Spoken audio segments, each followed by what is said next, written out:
about 4 months after my little boy was born, who we named Jax. And I have a middle name of Clay, and I told my wife, I said, I really want to call my boy Clay, and she told me, no, your middle name's a stupid name, so we're not going to call him Clay, we're going to call him Jax, and that's what we did. So as we kind of beat around the bush for a while, once I was sitting there one night having a few glasses of wine and brainstorming about this pack that I kind of conjured together in my garage, I told her, hey, you know what, we're going to start a company, and it's going to have something with the name Clay in it. And I literally spent 3 hours on GoDaddy buying different domain names and trying to get things to go together. And being a Kansas country boy originally, where there's a lot of clay, that clay is often gray, but it also sometimes is reddish orange. And as I kept trying to find names that went together, kind of clay evolved to mud, and then mud, which is the reddish orange, evolved to orange, and then orange mud. And those two words just happen to be available, and I love the name, and I've always been a huge fan of the color of orange. So it all kind of came together like that. Nice. So it was random with how the actual name came together. But as far as the whole pack came to fruition basically at the end of the Ironman training cycle. But I had adventure race for years, and done Ironman and marathons and trail runs and all kinds of stuff. And I've always hated running with different hydration packs that are on the market. I've never liked waist packs. I can't stand handheld. And with your traditional backpacks, most of them move around, slosh, and generate a lot of heat. And I'm just a hot-blooded person anyway. Originally, I lived in Arizona for 11 years, so it's made me hate the heat even more when you're running. But so that's where I went in the garage one night and literally destroyed a gun holster, a waist pack, and some tie-down straps in the back of my truck, and sewed it together, took it for a little jog, and next thing you know, that's where we started the company. So the ultimate design goal for me was no bounce, minimal weight, and extreme breathability, with access to your key things. I mean, so many packs don't give access to your key things, and I think that's where maybe the adventure racer background in me. I always like to have access to food and a compass in adventure racing. Those are usually the two key things, and of course your map, which is usually in your hand. But so putting together this pack, it's obviously not designed for adventure racing because you generally always have to have minimum 100 ounces of water. But it's great for your training for that. But I took that same premise into kind of everyday exercise. So the number one design consideration was no bounce. That was absolute had to happen. If that didn't work, I wasn't going to build it.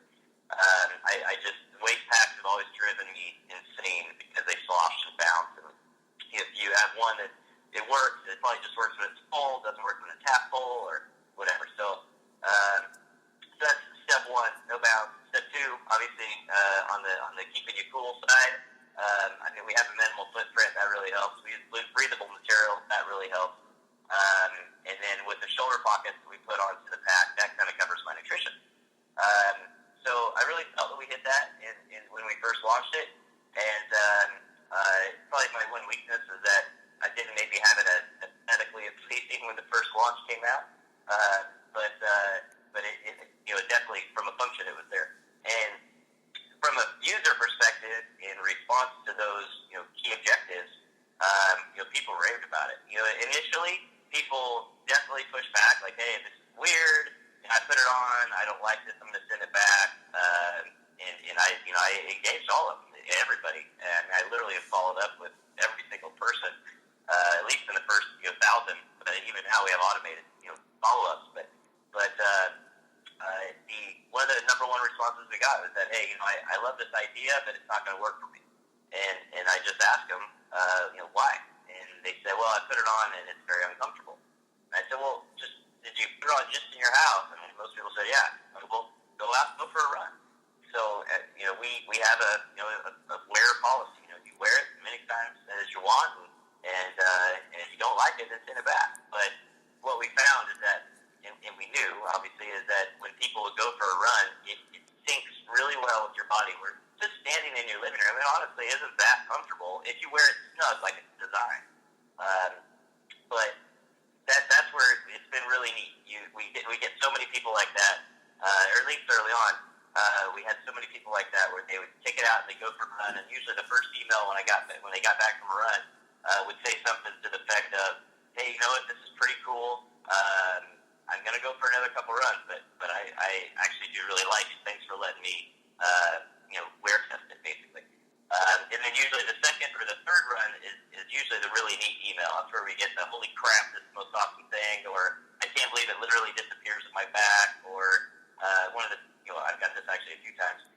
The funny ones is I'm going to take advantage of REI's great return policy to take back my, I'll just say other brand pack because this thing is awesome as replacement running needs. So those are generally the metric with how the response has flowed in regards to the no bounce aspect of it and ease of access.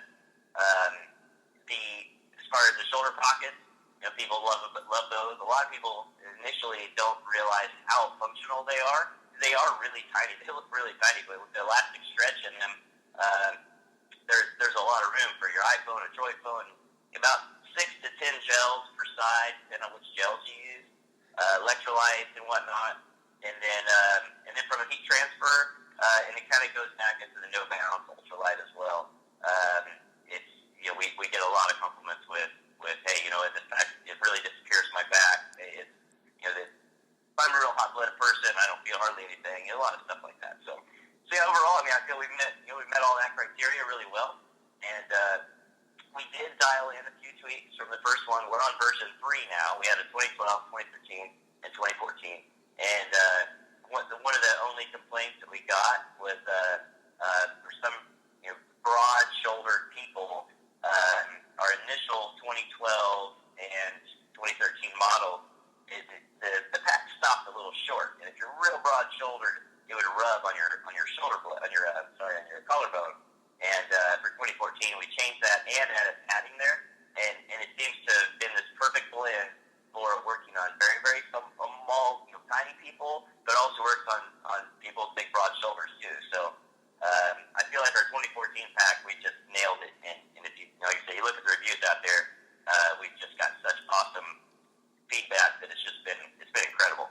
So it's a very exciting thing to develop something that the user is so engaged with, and is so positive. I'm not used to that aspect of business, of having just such all the time really neat positive feedback, and of course we get our negatives from time to time, but sometimes it's pretty rare, and sometimes you wonder where it's coming from too. The vest you have coming out. I have to look at the Orange Mud Lab section on their website. Numerous products you have being worked on. What can outdoor enthusiasts and athletes look forward to from Orange Mud in the next possibly year? So the next year we have some really cool stuff. So we have, as our brand has been growing, we're kind of developing, as you may notice, and especially the retailers may notice this more in many ways. We've done a lot of custom stuff, which comes kind of from my background. My background is I still run a large medical device implant manufacturing company. Does all CNC machining of all sorts of critical implants that go in your body, and it's all U.S. made.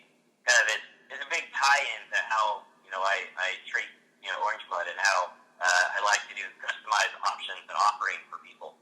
So, like with our towels, we do embroidered towel logos for retailers or for tri-clubs or whatever, running clubs on the towel. And for our new headband, we're coming out with all these different customized patches. So as we've been growing in that space, we kind of made me realize, hey, we're building into more of a lifestyle brand and doing some more customized stuff. It isn't just a pure running company. And to boot, it's been a lot of fun. We've developed one heck of a loyal following that is always asking for, hey, what about a regular backpack? Just a regular duffel bag, just something else. They want to help build our brand, which is incredible. So one of the key things we've got in the works is we have, I call it the Urban Hipster Pack. I don't really know what to call it yet, but basically it's you can imagine what a Gatling gun barrel looks like. The back of it is going to look like a Gatling gun barrel, and it's going to be a high-end lifestyle backpack. Designed for the modern business guy or gal that's cruising to work or riding your bike to work in the city or wherever, or if you just want a really tough looking backpack, this thing is going to really rock. It's super high-end materials, and again, the back it's got this Gatling gun look with some really unique hardware on it that is costing me a bloody fortune. But I plan on carrying out this line of, we're going to start with about 3 different versions of this lifestyle backpack, and it's not even run related. Some of the technology I'm putting into it, I think, may actually cross over into run really well. I'm just not sure yet. It's a little too early. So that's one thing that's going to be a little twist of the norm from a running company. We want to be a part of more of life than just run. We definitely want to expand outside of that. And then the other part we have coming up, I mentioned earlier, I hate handhelds, but the Ultra Space loves handhelds, and we love the Ultra Space. I mean, they're a key component of our business, and have definitely been the biggest contributor to our success. And so many people say, hey, I love the single barrel, I love the double barrel, but I like to run with handhelds, and I'd rather run with your handheld. It's been tricky developing one because, like I said, I just don't like them. So it's the challenges of the handheld are just they're tough. I mean, it's a technology, in my opinion, that's kind of tough to make work really well with putting weight at the end of a very movable fulcrum. But we're making success with trying to do as much as we can to innovate without being too crazy in that. So handheld, the Urban Lifestyle Pack, our new vest pack, which has really come about because of all the ultra people saying, hey, I love the new double barrel, but I would like to have some front chest pockets. I mean, that's really the big thing of the vest pack is new chest pockets that are elastic, that have a lot of room for a 21-ounce water bottle. If you want to throw 2 bottles up front, 2 in the back, and really carry some water bottles in the course. Or if you want to put, obviously, your extra nutrition, your phone, your camera, whatever, inside of there, it's got a really cool layout. So I'm really pumped about the vest pack coming out. And then on top of that, we actually just have some fun clothing things coming out. We you can probably tell from our materials, we really push high-end materials all the time. And we're working on growing that space with even some T-shirts, again, centered around the ultra community, that are very, very soft, heathered cotton, and just kind of some fun stuff. So there's more packs in the works too, of course. They're just a little bit earlier phase right now, but yeah, a lot of stuff in the works, that's for sure. Nice. To break away a little bit from the Orange Mud product side, when it comes to a workout, what's your favorite workout? Oh man, I don't know. That's a good question. I mean, for me, trails. I'm a big mountain biker, and that's probably my biggest passion in life, in all reality. And I did mention, I guess we do have a mountain bike pack coming out, but mountain bike is my biggest passion. So I love being out there and just doing big epic rides. I mean, I've done a lot of huge endurance riding, 24-hour rides and whatnot, and so I love going out to the trails and hitting 2, 3, 4, 5-hour rides. But at the same time, I do love running in the hills and trees and on the trails as well. So I'm definitely more of a trail runner, mountain bike, dirt runner than a pavement guy. So I guess that'd be my preference any day, is anything on dirt, to sum it up. Okay, and then when it comes to a race distance, what's either mountain bike or running, what's your favorite distance of a race? Mountain bike, I'd say in that 35 to 60 mile range.